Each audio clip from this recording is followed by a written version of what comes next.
Well, welcome to today's session after the honeymoon. My name is Lars Diener Kimmich. I'll be hosting with Vanya to this session. I'm an engineer that likes people. Over the last 20 years, I've trained probably thousands of people in basics. I've worked with hundreds of founders in a one-on-one or one-on-two session. I've failed with one startup and one is really growing. We've reached over $1 billion in trading revenue. And every time I come to a startup day session or convention or we get together with really cool startups, this is the picture that I have. It's like coming to a campsite and all the tents look perfect.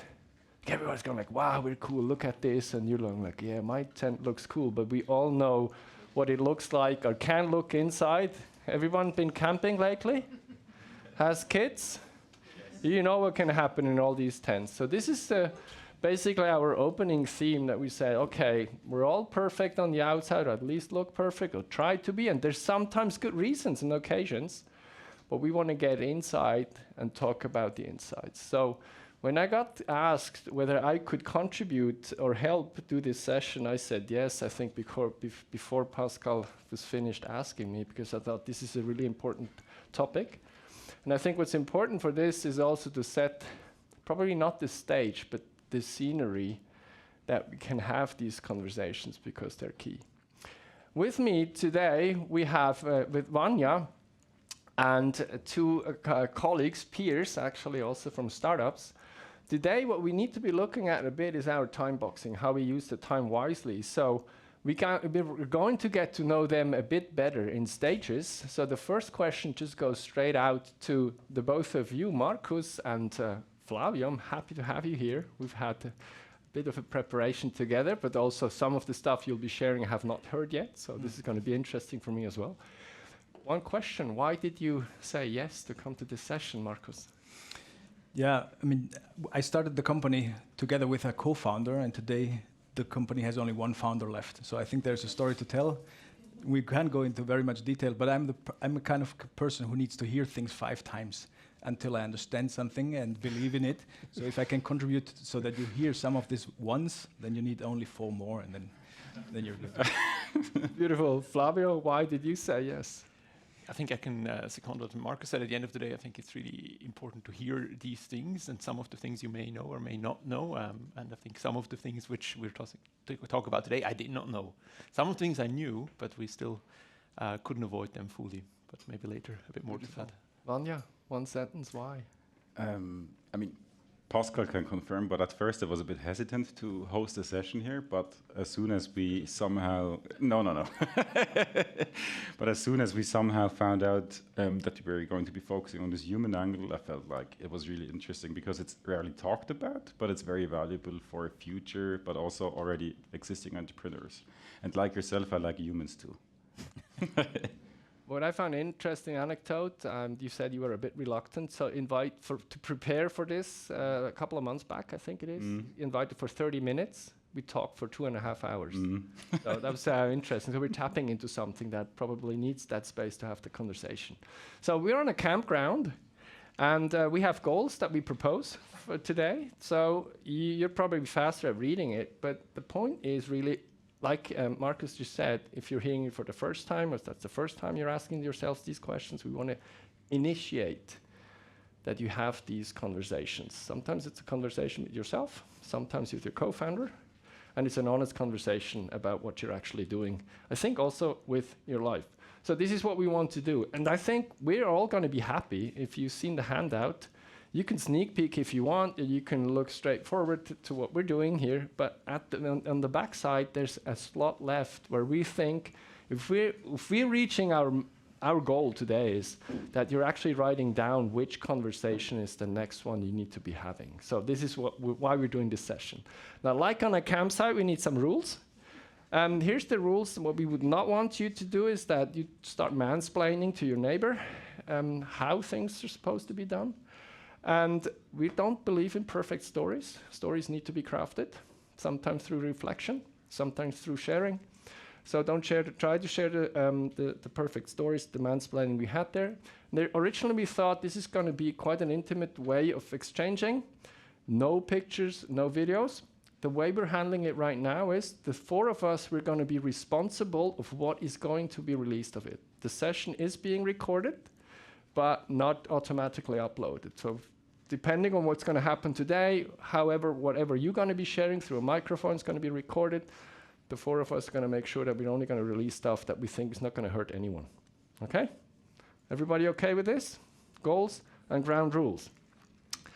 Now, this is the working mode that we have. I wanted to have us have a picture. This is startup life. Bare feet, vulnerable, and some traps out there. So, and it's all about, okay, what happens before and once you step into it. The way we work today is we were in the why, who, and how we're going to do this. We're going to now get to know Marcus and Flavio's story. They did pre-select a bit out of the 12 traps that we put together. You're going to be hearing their stories. And then we want you guys to immediately go into the mode like, oh, I've heard it the first time, maybe the second, the third. And whoever sits next to each other you feel comfortable enough with, just reflect. What just happened? And then we just quickly pick up what's happening in the room.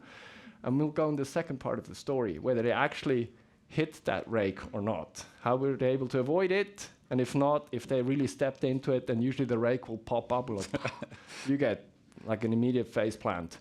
And what happened then? I mean, Marcus gave away a bit. Maybe something happened. I'm not sure whether that's going to be your story today. Again, share and reflect. We want to wrap up. Let's try to be constructive and also supportive with each other and understanding with each other. All right? Good. Vanya, give us a quick intro. So, I mean, both of them, I didn't mention it before, but they both represent 2 of our portfolio companies. Luja, I think, was one of the first ones we onboarded still in 2023. SolidWatts a bit later throughout the course of 2024, if I'm not mistaken.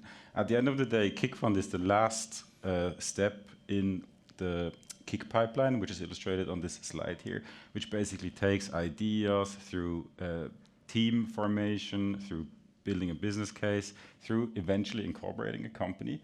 And KickFund itself can be seen as the first, basically step in the journey of a company becoming a venture capital financed startup firm. KickFund itself is very broadly diversified. So at this point in time, we already have almost 120 portfolio companies, and we're always seeing, that these founders, they are dealing with similar problems, which we will be touching upon. So we think it's quite important to be able to proactively and deliberately talk about these things. We're a very passive investor too. So to a certain extent, I feel like founders, they are willing to open more to us as well, because we never really lead invest. We don't judge them too much. And I think both of them can hopefully confirm that statement. Yes. And so it's just important to be very proactive and talk about these things, which is why we are here today. Super. I'm going to explain you a bit why our call lasted a bit longer than 30 minutes. Because we really went into so many stories that we've seen. We've been seeing, I think we can easily say hundreds of founders and what's actually happened inside the tents. And so this is not AI generated, what we're looking at automatically. You see some handwriting, you can't read it because it's mine. But we were discussing that, and we condensed that down to 12 traps that you also find in your handout. And we're going to quickly give you we're going to try to be a short introduction. He does the uneven numbers. Yes. Do you do odd numbers? I do even numbers, right? Okay. So this is basically what we came up with. We're observing and trying to be super short. Of course, there's some details to it, to each story, adapted, etc. We'll see to it. But just to lay the stage. Yes. Let's go. So the first one is about, the founder 2 years in, waking up, no longer feeling the fire, making up the mind, I would like to leave. Well, how am I going to get there? Yeah. The second one is the professor problem. I ran into the example 2 EPFL students, they're just graduating and they say, well, we founded a company and our professor is also now retiring and he has all the time in his world to start working with us. And we're like, does he know how to type PowerPoint stuff? It's just a skill set you cannot really use so well on the market. Then, you've raised funds, the team is growing, and at the end of the day, you don't even know what kind of a problem you are solving, so you're just scaling the problem as opposed to first finding out what it is that you're doing and which problem you are solving. Your self-maintenance, you're entered a journey that's going to be a significant part of your life. 5, 8 years, 10 years maybe, right? So this is a multi-marathon distance, but you're expected to go at it at a sprint pace. Now ask yourself, how is your sleep quality? Or how are you going to grow over those years when you not just 2 co-founders, but you have 40 people and the portfolio under you? So the fifth one is actually one of my favorite ones, is that, you know, life circumstances change. A child is born, a parent gets sick, a spouse becomes unemployed, or, you know, something else changes in your personal life. The founder has to take a rest, but the startup cannot stop, you know. Same may happen with ambition over the course of time, because as a startup founder team, you're learning on your journey. So you're discovering, oh, there's a huge opportunity, or is it too big of it? Okay, how hard or scarce can we go with our resources, also your personal resources, to go forward? Are you guys aligned? Yes. Then eventually you are going to onboard someone with maybe a somewhat stronger business background. How are you going to be approaching that? Most often such a key hire. I mean, it more generally applies to other positions too. It means that the ownership in the company needs to be renegotiated to a certain extent too. Sorry, I'm 8. tech business cultural. Very typical, often 2 tech founders, and then they figured out, we think we have a product, we think it should go to market, we just need to hire the business person to do it. Usually completely different cultural background, mindset to it, and also at a very, very different stage than all the early struggles that you had to. How do you align that? And it's probably the split. It's like skiing, 2 skis going in 2 directions, to keep them somehow parallel. Super tricky. Yes. Then you're a brilliant scientist, but have absolutely no clue what it means to run a company and need to acquire those entrepreneurial skills afterwards. Advice everywhere. If you're young in the startup game, you think, wow, there's so many great people. You know, you have somebody telling you he's taught thousands of people. Think, oh, the guy's really gonna help me. Your learning journey is so steep that I often see that after 6 months or so, you know so much more. And the advice, you have way too much advice around you. You need to learn to filter who to listen to and what to do with it. Yes. Then 11, you're simply not dedicating enough attention to some of the most important underlying formal ingredients, such as, for instance, a founder's agreement in the first place, IP assignment, a shareholders agreement, and that kind of stuff. And if you don't do it, these things might eventually become a big liability. And last but not least, this is basically why we're having this session. We're just seeing that you guys you're quite resilient to stress, and whatever you have is like cooking the frog just by incrementally increasing the temperature instead of putting the frog on the grill. So this is what we just encourage you to, if the gut feeling says we have tension, let's talk about it, because you do it early, you can solve it, you do it late, we make a session on it. All right. Let's get to Marcus and Flavio. We're gonna go with blue first because Marcus on top. That's He's me. just learning. Give us a bit of context about SolidWatts, and then lead us towards you with your bare foot in front of that rake. Don't let us know yet whether you actually step on it or not. Right. So we're a CERN spin-off. More than 3 years old now. We're 10 people. We're making We're helping companies electrify their industrial process heat needs. So we're making heating with microwaves. And so this has been the classic thing, 2 tech heads starting a company together and thought of, well, we have figured out everything. And of course, I mean, then these, and you know each other, but you have never really worked together. And so you discover, you know, new sides on each other and so on and so forth. So then this thing of, what is your ambition? What is this? And so how should we deal with this? And everybody tells you should have those discussions. You know, you should put a founder thing in place. And luckily we did on this term. But yeah, well, about ambition. Yeah, we were so 5 minutes. Gone, easy. But this is not what it is about, and this is why I need to hear this 5 times. Now I understand what this actually means after 3 years, unfortunately. So really, over time things change in yourself. The more you learn about the business and the project you're in, the further the potential of misalignment is becoming actually. So this is really a central one: alignment in ambition, and then self-maintenance. This is absolutely essential. Yeah, multi-marathon distance at a sprint pace. This can't be neglected. Otherwise, you will burn out. And this is not just a word. People do this every day, and this is not good because it's not helping for anyone. Then on a human level, and then the tech and business cultural gap. Same thing. 2 tech head start. Then you focus on various different things. Combined with ambition and sort of not having those hard discussions, so the gap widens on multiple levels, and then you're somehow in a situation where you have to deal with these kind of things once and for all. All right, Flavio, let's hear your story, your context. Thank you. So Luja Foods is a food technology company.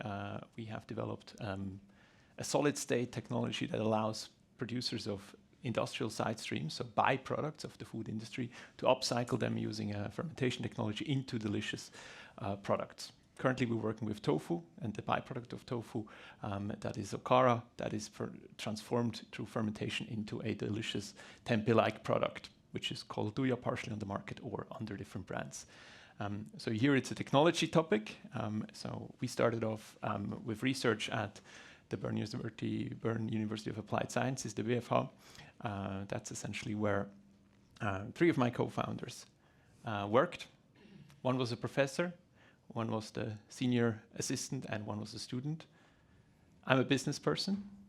I joined a little bit later after the initial kind of research has been started or done, because you need to make out of that research, you need to try to figure out how to build a company. The scientists kind of knew that they didn't know enough. And well, things have progressed since. At some point, somebody wanted to leave. At some point, we decided that we needed more business support. And along the way, we've received quite a lot of inputs, not always valuable, and not always easy to deal with in the sense. And I think the input comes from various sources, and I think that is often a bit the difficulty. I think what you mentioned also, Lars, that who do you listen to, who you don't, how do you balance this? Not always easy. And I think because most of the things, when you ask, the people who give you advice are usually opinionated people. And I think the people, and often it's like if you have a hammer, every problem is a nail. And if you have a business model, early on at least we had, which you could go into different directions, which I guess in most cases you can, you will hear various different stories, and mostly they're not so fact-driven, they're more opinion-driven. I think that's one of the big challenges which, yeah, you'll face probably or have faced. Cool, thank you. Short, crisp. We're not letting you know yet how it went forward, because we want to turn to you now. This is the whole idea, to have this. Let me get the clicker. I would like very quickly to see the following picture on this campground, that you turn to your neighbors, pick your neighbors. You can also do twist. If you can do the 180, you can also go backwards, of course. So just from the input that you've had, whatever it may have been, the 12 or the stories or what we've just checked, just quickly share with each other, reflect. Where are you in your journey right now? How can you relate to these stories? I want to give you a couple of minutes to do that, see how it starts buzzing, and then pick up some voices.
ist aber jetzt hier, es ist einfach auch nicht auf der Aufnahme halt, die Frage, weiss ich das Mikrofon nicht.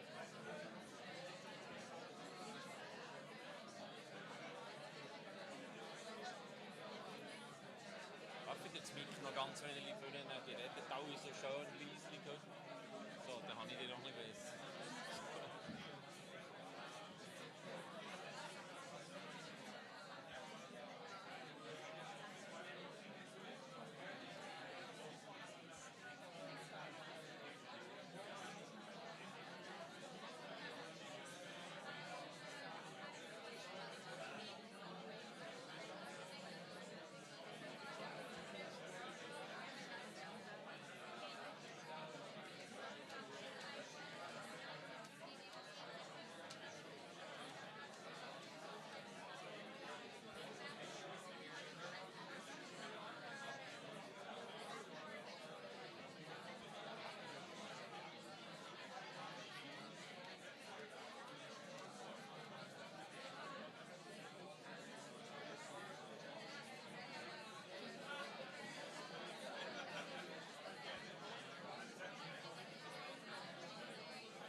Een klein microfoon.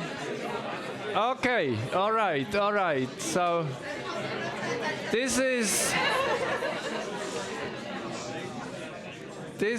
the most painful moment for me in this session. To stop you, the energy was we just basically turned around and the room exploded. I have two questions, and I would like you to raise your hand. Who was discussing on topic? Maybe you've had other stuff that you wanted to discuss and finally got a break. All right, so you can keep your hands up. Now, help think what's happening on this campground now. Who has something very short and crisp? It could be a statement, a learning, something, an enlightenment you just had, or a question that you would like to share. Quickly back into the room, just from that first reflection, please. Hands up, quickly. Yes. I've just been through all 12. Yeah.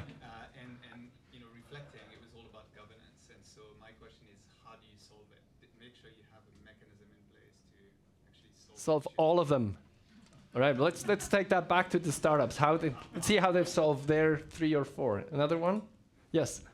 I developed physical hardware product, and at one point in my journey, I'm still very early, I had to stop to listen to people advising me coming from web applications. Yeah. How to stop listening to people. Yes.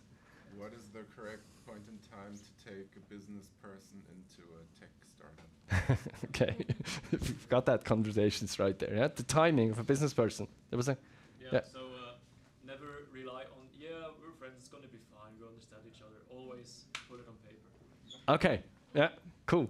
Right. Thank you for being super active and sharing. Let's bring it back to our two guests here. Marcus, help us. How's your foot? Not good. So here's 20 kilos of non-dealt with self-maintenance, for example. And, So don't do this. I'm working on it. It's getting better. But for example, I mean, yeah, my co-founder and I, we were relying on being friends, and sort of we had a contract in place. But if you're making a contract which governs all of them, it will be 500 pages, and you would be already poor before you start the company. So you can't find a rule book which defines everything.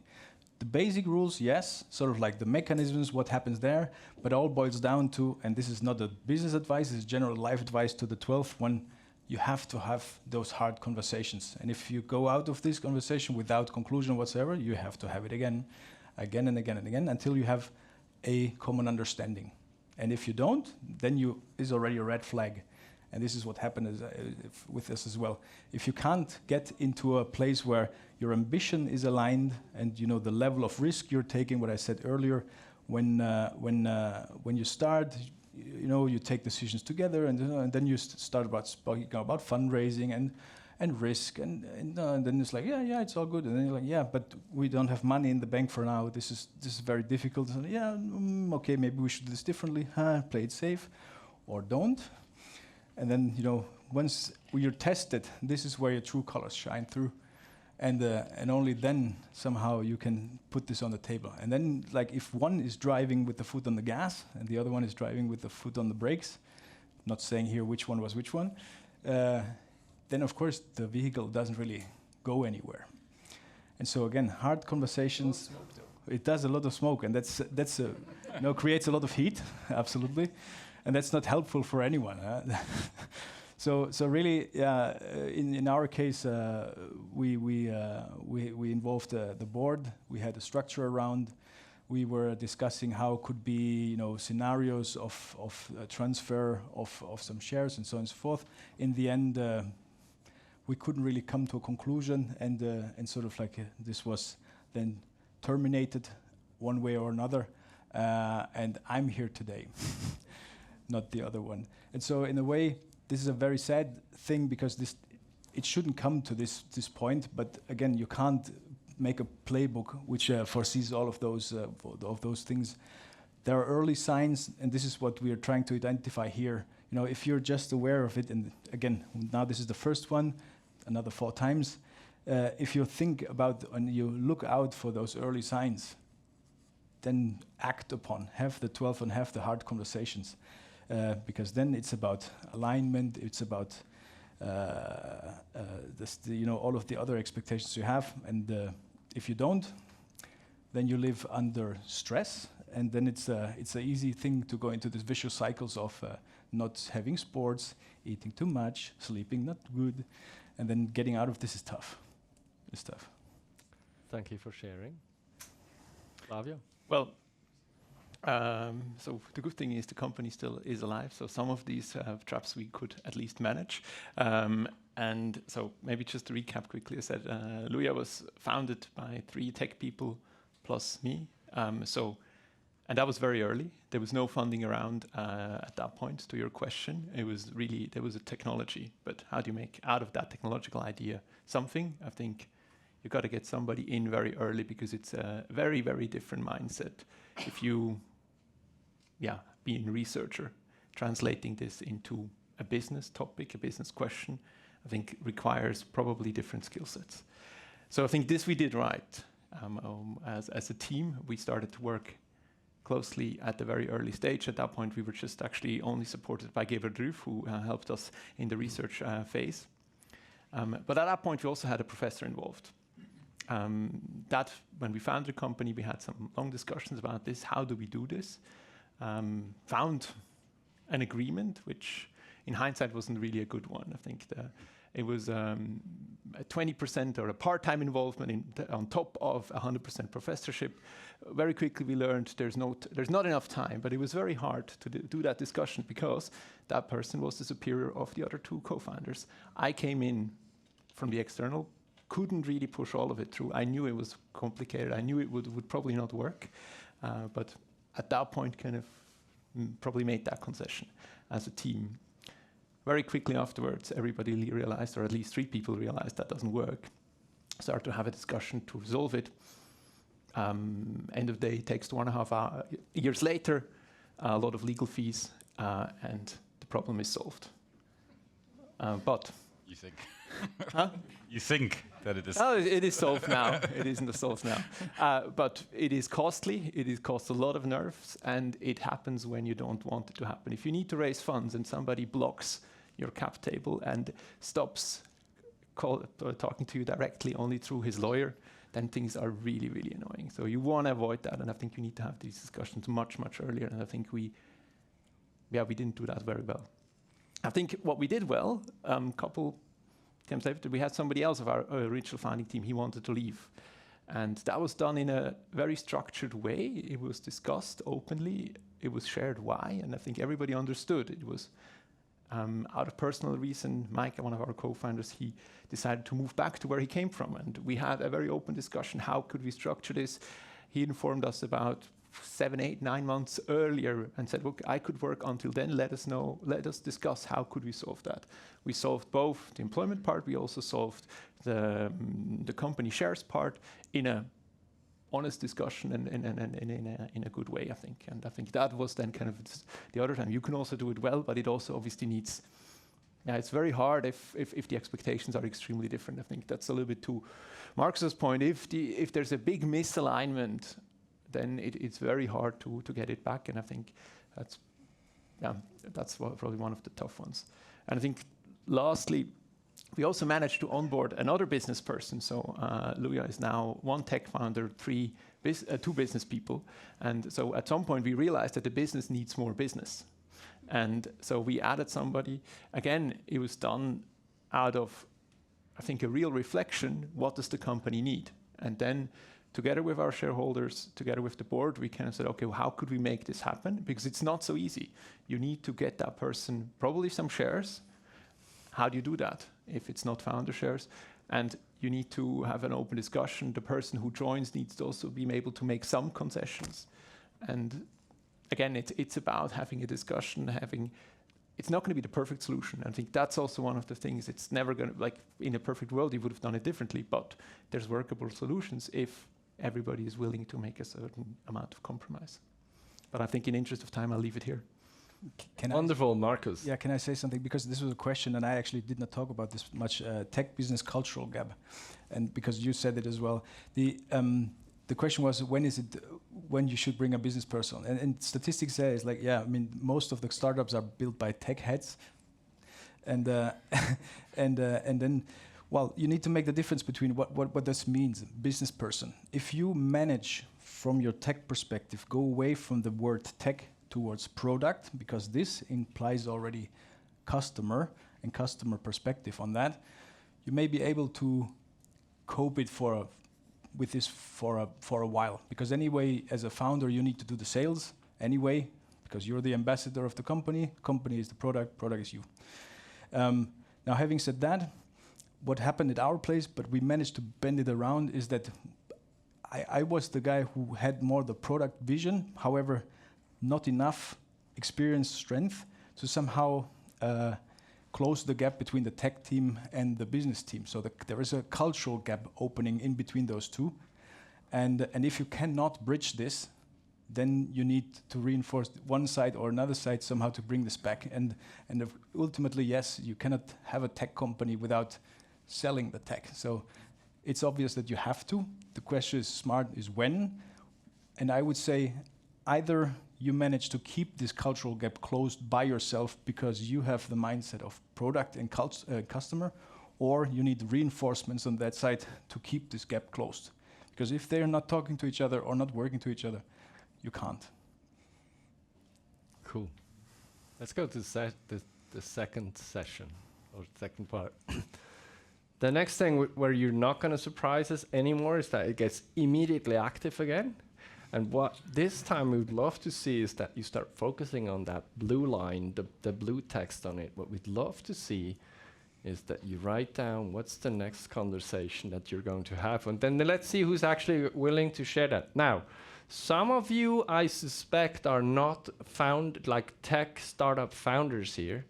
You don't have to go now. We would love to see just one thing. Surprise us if you can somehow apply that to you or to your life. All right, give us a couple of minutes. Discuss now. Jetzt wird er gemein. Ich ga eigenlijk.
All right.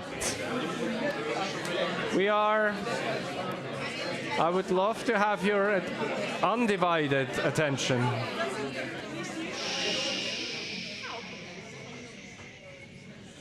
Here we go. Wonderful. It's painful to stop you if you're on topic, of course. I would just want to ask out who dares to share. I wonder what conversations are you going to have next, or are you going to have next? What happened over the last roughly 40 minutes? Who wants to share quickly with the room? What we will do in our next team meeting tomorrow taking these 12 and discuss it in the team. Because it's not only how I perceive it, but as well how the team perceives it and where the critical points are. Wonderful. Thank you. Who else? Who is going to have a conversation? 1, 2. What's the conversation you're going to have?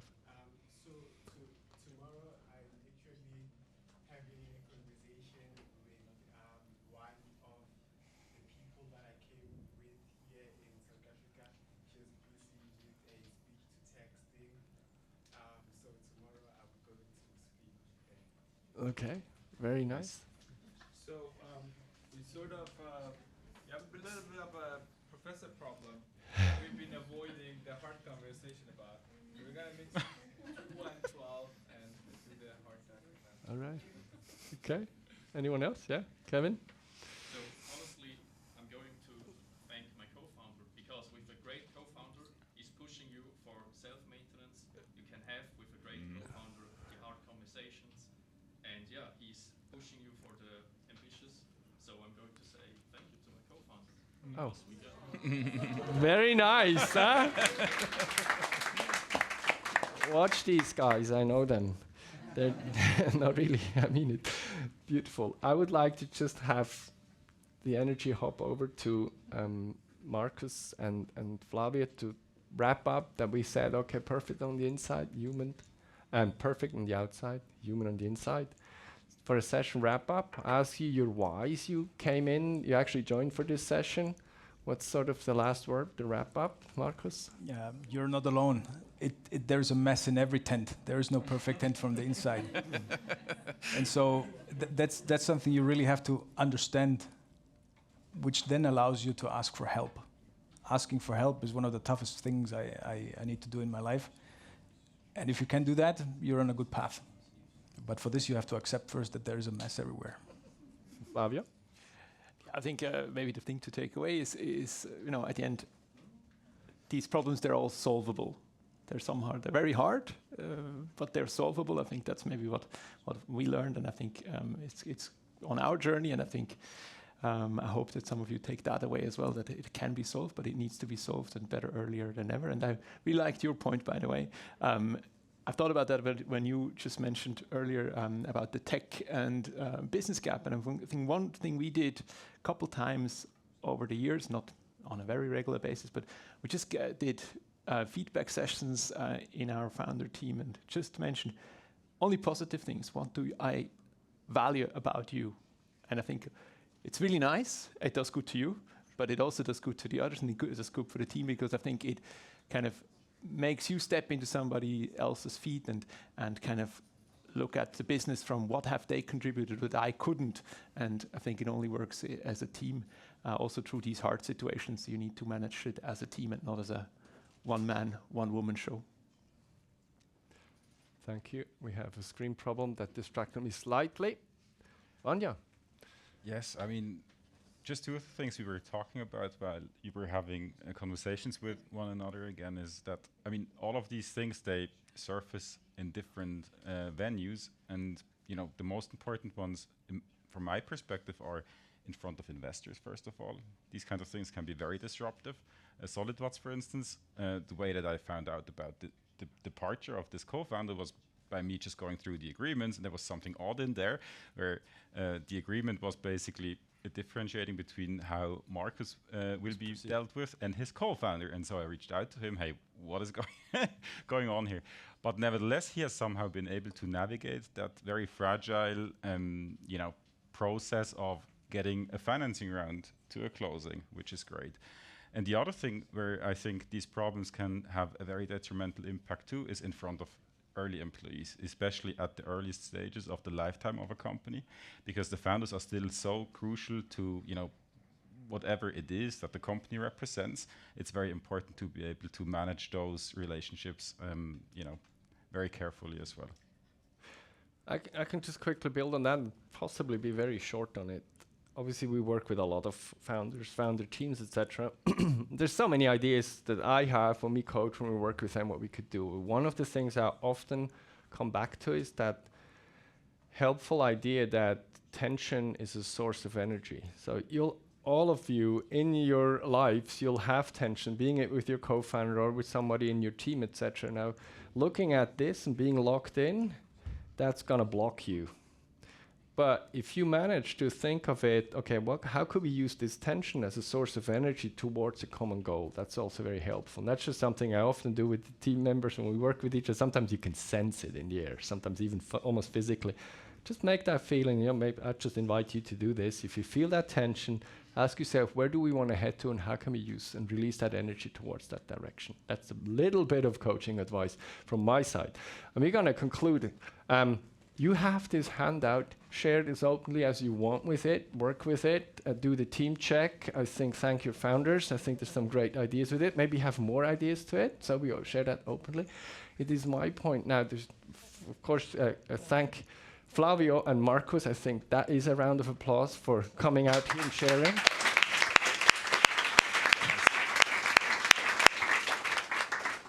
We did, and I forgot to have Vanya's last word. Sorry, let's do this. No, I think it just goes to show the whole session that we've had today that the courage to be honest is one of the most important personal traits of a founder, I think. Sorry, that was one thought that we had. Thanks. There's one thing to possibly follow up, that in the pre-discussion we said, hey, could there be a need to have these conversations or find people to have a conversation? We're trying this. This is a prototype. There's a LinkedIn group. The QR code, you'll also find it on your flyer. You can also share it to your founder friends that may have not been here, doing something else right now, etc. to do that. We're going to be restrictive, only allowing founders to come in because we want them to be able to exchange themselves, for a few exceptions. That is Vanya and me, Jacqueline and Pascal, who have helped initiate this whole thing. Just so you know, if this time I'm going to be super negative, if you're not a founder, that's the reason behind it, but maybe there's another topic that we can link up with each other. With that said, thank you very much for being so highly engaged with this and have a great startup day. Thank you.